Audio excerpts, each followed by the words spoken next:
All right, everyone, thank you once again for joining me. I'm your casting host, Beef. This is a Beefcast production coming at you from Assembly Summer 2012. This is the round of 16, group stage number 2, bringing you this ZVZ matchup here on Antigua Shipyard.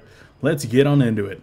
In the bottom left-hand corner here of Antigua Shipyard, the Blue Zerg, the Kraken himself from Team Evil Geniuses, he is EG.IdrA. And his opponent in the top right-hand corner, I hope this is Moon, because it's supposed to be Moon. He is the 5th race, the former Warcraft 3 legend, the Red Zerg Moon. So like I said, I'm hoping this is Moon, because I just did another intro for another series, and, well, that wasn't even the right replay. I didn't have the correct replays loaded. I didn't even have the correct replays downloaded, so didn't get to go into that series after all. Bringing you this one, a ZVZ instead. Very excited to be casting the ZVZ. Definitely a favorite matchup of mine to watch. Very action-packed, very strategic as well. Both these players knowing that this is not the ladder version of the map. This is going to be a non-gold spawn cross-only position. Both players are going to be sending their overlords across the map to scout for one another. So right now we're just going to be kind of looking at how each one of these players is going to open. Both players at 14 supply currently, and both look to be going for a 15 hatch with both those drones going on. With ZVZ in the current meta game, it's really all about just kind of countering your opponent's build, and we actually do see a 15 pool going to be going down here for our Red Zerg, and it's about how you counter your opponent. You have different builds. The 15 hatch is going to get you a slightly more economic favored bonus, but without any gas here, the only thing that this pool is doing is making sure that Moon is going to be safe from any kind of 6 pool aggression. Against a 10 pool, you're generally going to have your pool up fast enough. You'll be able to defend with your drones just okay. So he's going to be going into a 16 hatch there as well. So it's going to be 15, 16 there for our Red Zerg, whereas EG.IdrA is actually going to be going for a 15, 15 back at home. 15, 16 actually as well. And dropping that gas there on 17 supply. So he's going to want to start getting those timings up pretty fast with his gas there. One of the most important things in this matchup is going to be how early you get that speed. If one player has it and the other does not, there's the option for a lot of pressure to be going on here with these players. So both players are going to be looking to take their speed a little bit, right around the same time. It's a little bit ahead here for EG.IdrA. And so what that's going to mean is that EG.IdrA might have about a 20-second timing where he's going to have speed and his opponent will not. And with that timing, he might be able to put on a little bit of pressure. So we'll see if Moon does in fact choose to defend or if he's going to be aggressive as well. It comes down to what are you spending your larva on. That's really the limiting factor here in this ZVZ early game matchup. Are you going to be spending it on Zerglings? Are you going to be spending it on drones? Are you going to rely on spine crawlers and queens back at home to defend? Or are you going to be doing something like baneling aggression? So right now it's looking like back home for EG.IdrA, he's going to be going with a double queen right now. Wants to get that out as soon as possible so that he can get his larva count up, and because they are able to block this ramp from any aggression from his opponent. But both players knowing largely what their opponent is in fact up to here. Well, EG.IdrA not quite as much as Moon did. Moon got a pretty good scout on his opponent, but for that he might lose this Overlord. The Overlord should be able to make it out of there, but I'm not entirely sure. Let's take a look at drone counts right now. Moon is actually ahead of EG.IdrA in this respect, running about 3 to 4 drones higher, but EG.IdrA is going with a baneling nest, so looking to either use those banelings in an offensive or defensive fashion. Not really sure at this point, although EG.IdrA is starting to bank a few larvae here as that inject does come out. Sending a couple Zerglings across the map to get a count on his opponent's units. One spine crawler going to be going down here. Crucial positioning on this spine crawler so that it's going to be in range of the ramp. If you block with both of your queens right here, that spine crawler is going to be able to not only defend the hatchery, but also make sure that it's attacking everything that's going to be trying to bust that ramp. But as those Zerglings do get into the space and get a full scout here, checking the baneling nest timing for his opponent, EG.IdrA realizes that he really doesn't have too much of an advantage. Speed is going to finish up for the same time. Baneling nest at the same time. Both players with one spine crawler going down. That Zergling does in fact get cleaned up. Back at home, EG.IdrA is going to choose to drop a couple of extra gases here, going all the way up to 3 gases at this time. And starting his lair. So all the way down to 4 gases, and as that spine crawler goes down, we'll see if any others join them. Right now, this is going to be a very gas-intensive build, and with no evolution chambers going down, it looks like EG.IdrA could be choosing to go Mutalist, which is becoming a little bit more popular again. It kind of shifted away out of the metagame for the time being, or a while there, but Mutalist could be coming back here. a lot of Muta versus Muta battles that we're seeing last weekend in IEM, especially between Violet and his opponents.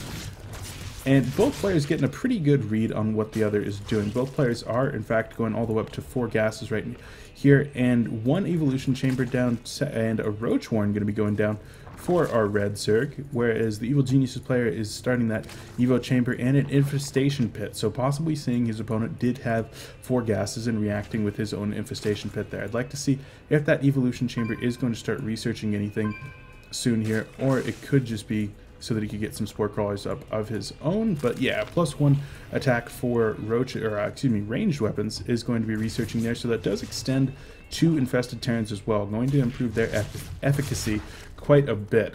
Player is completed for both players now, and both players do have that Roach Warren going to be completing relatively soon here. Now I'd like to really know what Moon is thinking with his tech. He's in fact just getting that lair for the time being, at least, just for Roach speed. So this is going to be a little bit of an interesting timing here for Moon. His Roach speed is going to hit right about the time that the first infestors are coming out for IdrA. So if IdrA does in fact have a decent position, those infestors will be able to hold off quite a few roaches. Zerglings going to be chasing their way across the map here, as IdrA is going to try to press into Moon's base and get some kind of a read on what's going on, but seeing that third is really all those Lings needed to do back. They are going to fall, and seeing that, IdrA is going to drop a third of his own. Both players really just trying to get a read for one another, and Overseer going to be coming into IdrA's base over here and seeing exactly what's going on, seeing that there is an infestation pit down. That's going to be Moon's cue to try to move out and put a little bit of pressure on. He knows that infestors aren't on the field yet, and he thinks that he has enough units to try to take down this third, try to force a cancel, and delay the economy of his opponent. So that's exactly what he's going to be doing here. Glare Reconstitution, the Roach speed is going to be finishing up here at about 10 more seconds, whereas IdrA's Roach speed is not quite there yet. Going to be even using his overloads here to poop out some creep so that he can start moving his spine crawlers over there to get into a better position to defend. With a couple of these drones going to be coming down right here with spine crawlers in position, IdrA might be able to defend this after all, but we'll see. There's going to be more and more units rallying across right now, and IdrA needs to get into a really good position, but the positional advantage is definitely going to Moon right here, and IdrA is certainly not going to be able to save this hatchery, not without costly losses, and Moon instead opting just to kill the hatchery. He's going to lose a lot of his roaches here as a result. Maybe, we'll see, but the roaches actually get us around for Moon, and IdrA going to be using a lot of his fungals to try to get some of these roaches down, but for the time being, the roach count for Moon is just absolutely superior right now, the count being 19 to just 11. The energy on the infestors is completely expended right now, and I think it would be wise for Moon to try to back out right here. He's done the damage that he needed to. He's got his economy up. The infestors are out of energy, though, and he really wants to press his advantage. However, with a couple of spine crawlers underneath these overlords right here that Moon might not even be aware of, this is probably not the wisest of encounters, but beautiful positioning here from our red Zerg, actually getting into a position where the secondary side pillar wall can't even attack him. Getting out of there with a few roaches left, and try to turn these ones around. Don't want to lose one more, but yeah, absolutely beautiful play there from Moon, managing to stop his opponent's third from going down. And let's take a look at the units lost. Yeah, IdrA has got about a 30% disadvantage, 20-30% disadvantage there compared to his opponent, and that's really not something he can afford. He needs to be trading extremely efficiently right now because he does not have as strong as economy.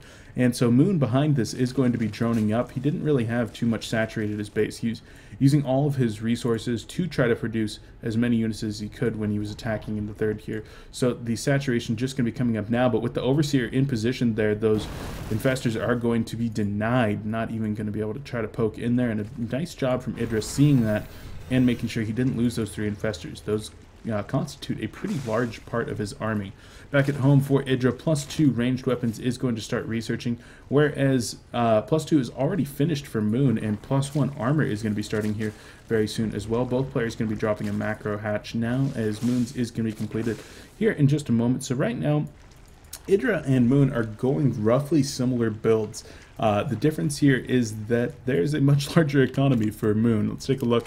75, 78 drones right now. This is a huge economy for Moon off of only 3 bases, and that's actually a few too many drones if you ask me. I'd like to see some of that turned into some spine crawlers, but a Hydralisk Den is in fact what is going to be going down for our red Zerg.